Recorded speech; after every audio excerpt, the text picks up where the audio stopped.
नमस्कार मेरे प्यारे दोस्तों। उम्मीद है कि आप इस कोरोना में अपने घर में होंगे, सुरक्षित होंगे। तो प्यारे दोस्तों, हम बात कर रहे थे हिस्ट्री में किसकी? संविधान सभा की, है ना।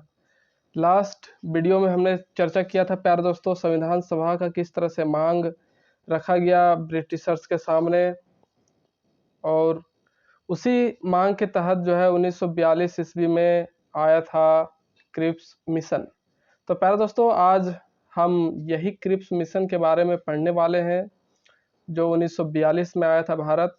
एक रिपोर्ट भेजा गया था ब्रिटेन से, तो इसी मिशन का नाम रखा गया था क्रिप्स मिशन। तो देखते हैं प्यारे दोस्तों, ये क्रिप्स मिशन था क्या और हमें क्या क्या चीज़ें बताई जाती हैं इस क्रिप्स मिशन में। तो प्यारे दोस्तों, अगर चैनल में नए हैं तो चैनल को लाइक, शेयर और सब्सक्राइब करना ना भूलें। तो प्यारे दोस्तों, क्रिप्स मिशन नाम सही लग रहा है कि इसमें कोई मेन लीडर होगा, क्रिप्स नाम का आदमी, है ना। उसी के नाम से रखा गया क्रिप्स, जो 1942 में आया था। तो नाम था प्यारे दोस्तों स्टैनफोर्ड क्रिप्स। क्या? Stanford Cripps. और उस समय का जो प्रधानमंत्री विंस्टन चर्चिल था, है ना, के द्वारा क्या किया गया? भारत भेजा गया था क्रिप्स मिशन। स्टैनफोर्ड क्रिप्स और उस समय का प्रधानमंत्री कौन? विंस्टन चर्चिल के द्वारा ही भारत भेजा गया क्रिप्स मिशन। कब? 1942 में। क्रिप्स के द्वारा दिल्ली में बैठक रखी गई, जिसमें कांग्रेस की ओर से पंडित जवाहरलाल नेहरू और मौलाना अब्दुल कलाम आजाद के द्वारा प्रतिनिधित्व किया गया। तो ये जो क्रिप्स महोदय थे, स्टैनफोर्ड क्रिप्स, इनके द्वारा दिल्ली में क्या रखा गया था? बैठक, मीटिंग, जिसमें कांग्रेस की ओर से पंडित जवाहरलाल नेहरू और मौलाना अब्दुल कलाम आजाद जो थे लीडरशिप कर रहे थे, प्रतिनिधित्व कर रहे थे।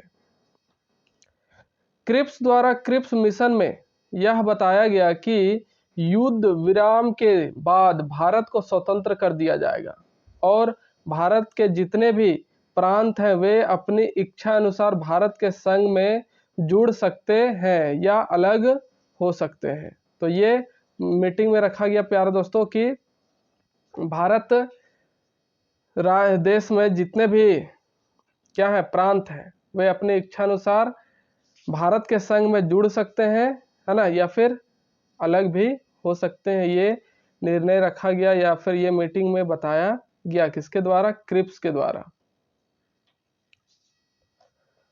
आगे देखते हैं हम प्यारे दोस्तों कि युद्ध जैसे ही समाप्त हुआ उसके बाद एक नए संविधान सभा का गठन किया गया, है ना। युद्ध समाप्ति के बाद एक नए संविधान सभा का गठन किया गया जो संविधान का निर्माण करेगी, है ना।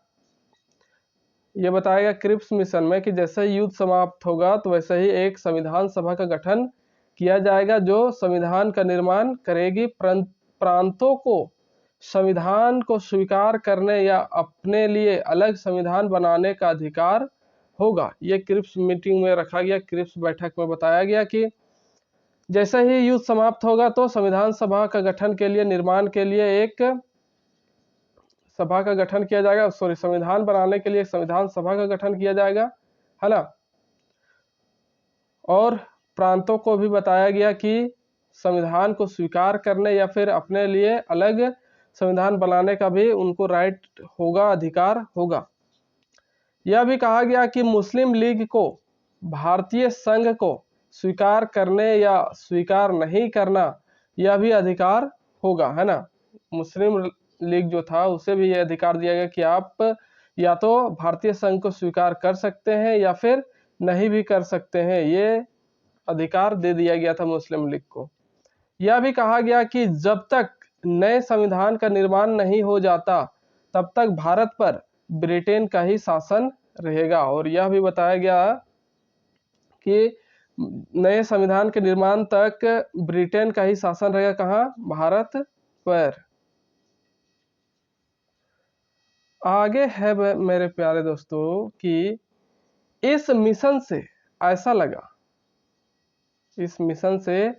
ऐसा लग रहा था कि भारत को कई हिस्सों में बांटा जा रहा है, इसलिए इस क्रिप्स मिशन को भी अस्वीकार कर विरोध किया जाने लगा। एक तरह से पूरा का पूरा तरह की तरीके से ब्रिटेन क्या करना चाहती थी, भारत को अलग अलग खंडों में बांटना चाहती थी, है ना, जिसका विरोध जाहिर था और सारी जगह पर विरोध स्टार्ट हो गया इसके प्रति, है ना। और इस मिशन को भी लोगों ने अस्वीकार करना शुरू कर दिया। इसी के विरोध में गांधी जी ने इस मिशन को पोस्ट डेटेड चेक और पंडित जवाहरलाल नेहरू ने इसे post dated cheque of crashing bank की संज्ञा दी थी। तो क्या संज्ञा दिया गया था पंडित जवाहरलाल नेहरू के द्वारा? Post dated cheque of crashing bank, है ना। और गांधी जी के द्वारा दिया गया पास्ट डेटेड चेक, है ना, मतलब कि बीता हुआ चेक, चाहे फेल हो गया हुआ चेक, इस तरह से जैसे चेक होता है बैंक में, तो ये संज्ञा दिया गया। उसके बाद प्यारे दोस्तों, क्रिप्स मिशन को ठुकराने के बाद स्वतंत्रता की मांग जोर पकड़ ली गई, है ना। संघर्ष बहुत तेज हो गया और क्रिप्स मिशन को भी ठुकरा दिया गया, क्योंकि उनमें सारी बातें जो है अच्छी तरह से नहीं बताई गई थी, भारत को बांटने की बात कही गई थी, इसलिए उसको क्या कर दिया गया, ठुकरा दिया गया, है ना।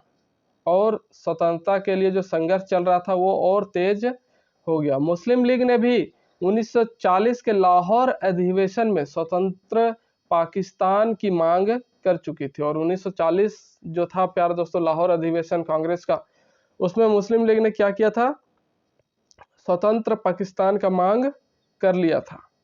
उसी तरह से उसके बाद आता है प्यारे दोस्तों अगस्त क्रांति, अगस्त रेबिलियन। तो इसमें क्या है प्यारे दोस्तों, देखते हैं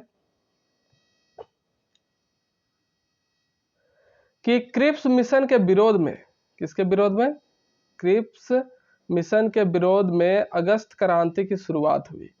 इसी क्रांति के तहत 8 अगस्त 1942 में भारत छोड़ो आंदोलन, है ना, क्विट इंडिया मूवमेंट की शुरुआत भी हुई। 8 अगस्त 1942 को, है ना, किसकी शुरुआत हुई, भारत छोड़ो आंदोलन की, क्विट इंडिया मूवमेंट की शुरुआत हुई थी प्यारे दोस्तों, है ना। तो ये जो अगस्त क्रांति है प्यारे दोस्तों, ये किसके कारण शुरुआत हुआ, क्रिप्स मिशन का विरोध के रूप में ये शुरुआत हुआ था अगस्त क्रांति। आगे प्यारे दोस्तों कि भारत छोड़ो आंदोलन मौलाना अबुल कलाम आजाद की अध्यक्षता में ग्वालियर टैंक ग्राउंड, है ना, ग्वालियर टैंक ग्राउंड बॉम्बे में शुरुआत हुई थी।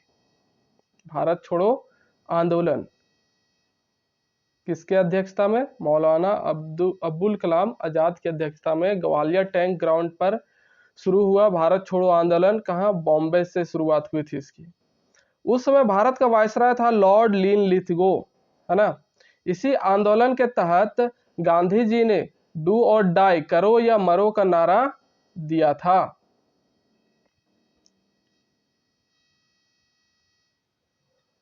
आगे है मेरे प्यारे दोस्तों कि अक्टूबर 1943 में भारत का अगला वायसराय लॉर्ड वॉवेल बनकर आया, है ना। 1943 में अगला वायसराय कौन बनकर आया, लॉर्ड वॉवेल।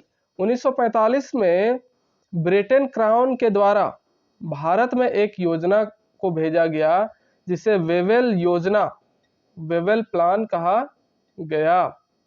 तो इस योजना के तहत जो है प्यारे दोस्तों क्या क्या बातें आई, क्या किस इससे संबंधित क्या क्या शर्तें रखी गई, है ना। तो इसमें है प्यारे दोस्तों वॉवेल योजना के अंतर्गत कौन सी बातें रखी गई, तो वो बातें थी मेरे प्यारे दोस्तों कि केंद्र में एक कार्यकारिणी समिति का गठन किया जाएगा, है ना। इस परिषद में युद्ध के बाद बैठक में इसकी अध्यक्षता और सैन्य शक्ति भारत के वायसराय के पास होगा। तो ये जो है प्यारे दोस्तों इसमें अध्यक्षता किसको रखने की बात कही गई थी, भारत का जो वायसराय होगा वही रहेगा। इस परिषद के बैठक में कांग्रेस और मुस्लिम लीग से बराबर सदस्य भाग लेंगे, परंतु वे सभी अंग्रेजों द्वारा चुने जाएंगे। यह भी बात बताया गया। साथ ही साथ कहा गया कि भारतीय अपने संविधान का निर्माण स्वयं करेंगे और भारत का वायसराय बिना कारण के अपने वीटो शक्ति का प्रयोग नहीं कर पाएगा। तो संविधान बनाने का जो है प्यारे दोस्तों अधिकार दे दिया गया था इस योजना के तहत भारतीयों को, लेकिन यह भी बोला गया कि वायसराय जो है उसमें कोई भी अपना बात नहीं रखेगा, किसी भी प्रकार से अपने वीटो शक्ति का प्रयोग नहीं करेगा। मुस्लिम लीग और कांग्रेस के बीच सुलह कराने के लिए शिमला समझौता कराने की बात कही गई है ना। जो मुस्लिम लीग थी और कांग्रेस, इसके बीच में दरार आ गया था, तो इसलिए इनके बीच सुलह कराने के लिए क्या क्या कहा गया था कि शिमला समझौता कराया जाएगा। इस तरह जुलाई 1945 में शिमला समझौता या सम्मेलन हुआ। कब? जुलाई 1945 में, जिसमें कांग्रेस की तरफ से मौलाना अब्दुल कलाम आजाद और मुस्लिम लीग की तरफ से मोहम्मद अली जिन्ना ने प्रतिनिधित्व किया था शिमला समझौता में।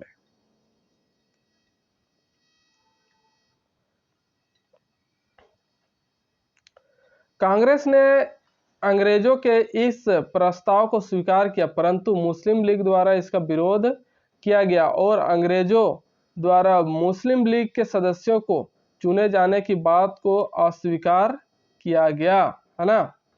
और अंग्रेजों द्वारा मुस्लिम लीग के सदस्यों को चुने जाने का जो बात था उसको भी अस्वीकार किया गया। और इस सम्मेलन में, इस समझौते में, शिमला समझौता में कांग्रेस तो मान गए जाने के लिए, लेकिन जो मुस्लिम लीग था उसके द्वारा क्या किया गया? विरोध किया गया।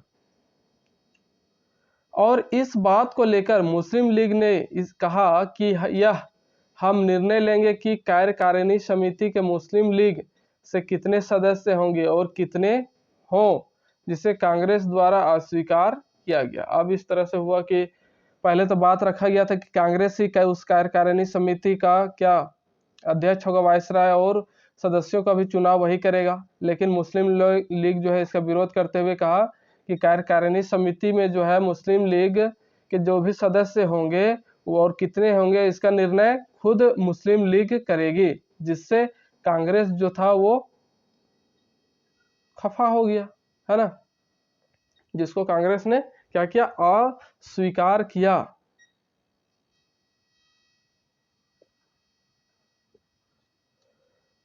तो इस तरह से जो शिमला सम्मेलन था, शिमला समझौता था, को कांग्रेस द्वारा अस्वीकार कर दिया गया और वायसराय वेवेल ने इस सम्मेलन को विफल घोषित कर दिया। तो जो वेवेल था उसमें वायसराय, उसने इस समझौता को क्या कर दिया? विफल घोषित कर दिया, क्योंकि कांग्रेस द्वारा क्या कर दिया गया था? अस्वीकार किया गया था। तो एक छोटा सा नोट है प्यारे दोस्तों कि यह बात थी जुलाई की, है ना, और इसके अगले महीने अगस्त में पूरी दुनिया को हिला देने वाला घटना घटा द्वितीय विश्व युद्ध के दौरान। उसके बाद जापान ने अमेरिका के आगे खुद को क्या कर दिया था? आत्मसमर्पित कर दिया गया था, है ना, और द्वितीय विश्व युद्ध रुक गया था। क्यों? क्योंकि वहां पर जो है परमाणु हमला किया था अमेरिका जापान पर। वो तो आप सब जानते हैं, हिरोशिमा और नागासाकी की कहानी। तो इस तरह की युद्ध फिर भविष्य में ना हो, इसलिए 24 अक्टूबर 1945 को संयुक्त राष्ट्र संघ का क्या किया गया? गठन किया गया, यूएनओ का। विश्व युद्ध समाप्त होने के बाद पूरे यूरोप में आर्थिक मंदी आ गई और इसके सबसे अधिक मार ब्रिटेन को ही पड़ी, है ना। युद्ध जैसे समाप्त हुआ उसके बाद पूरा यूरोप में क्या आ गया? आर्थिक मंदी आ गया, आर्थिक तंगी आ गई, क्योंकि युद्ध में ही सारे पैसे खर्च कर दिए गए थे, है ना। खाने पीने के लिए चीजें कम पड़ने लगी और ब्रिटेन के पास इतनी भी रिसोर्स और फंड नहीं थे कि भारत पर शासन कर सके, है ना। और इस तरह से ब्रिटेन के पास सारे रिसोर्सेज, सारे फंड कम पड़ने लग गए। ऊपर से यूएनओ और अमेरिका, है ना, ऊपर से यूएनओ और अमेरिका तथा यूरोपीय देशों द्वारा भारत को आज़ाद करने का राजनीतिक दबाव ब्रिटेन पर आ रहा था। बार बार यूएनओ और अमेरिका द्वारा ये दबाव दिया जा रहा था कि आप जो है भारत को स्वतंत्र कर दे। अंततः भारत की सभी मांगों को मान लिया गया और संविधान सभा का गठन किया गया। तो प्यारे दोस्तों, इस तरह से संविधान सभा का निर्माण हुआ। तो अगले क्लास में हम पढ़ेंगे प्यारे दोस्तों कॉन्स्टिट्यूएंट असेंबली, संविधान सभा के बारे में, है ना, कि ये किस तरह से काम किया, क्या क्या इस पे फैसला लिया गया, है ना, किस तरह से यहाँ पर मीटिंगें हुई, जो भी चीज़ें हुई, तो इसके बारे में हम नेक्स्ट वीडियो में चर्चा करेंगे प्यारे दोस्तों। तो आज के लिए इतना ही, मिलते हैं नेक्स्ट वीडियो के साथ, तब तक के लिए नमस्कार, जय हिंद, जय भारत, जय झारखंड।